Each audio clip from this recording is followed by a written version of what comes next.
Hi everybody, just want to give you a quick comparison of these two stovetop cooker. This is an air fryer but also does the similar things as this. This does the toasting, broil, bake, roast, warm, and proof.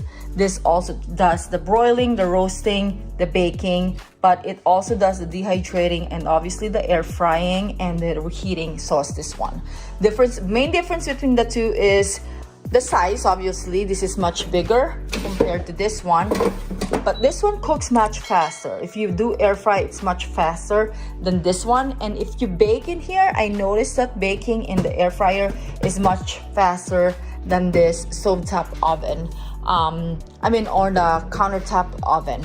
But they both do similar things, but I like having both of them for different kinds of things, even though they mostly do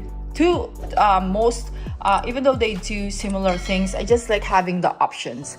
But I just want to give you a quick look. This is also much bigger, this is much smaller, depending on what you really need. It's really up to you. But this can also air fry. It doesn't say it there, but it does also air fry. And we all know that Instant Pot is a great product, as well as Wolf is an amazing product for appliances. Both I highly recommend.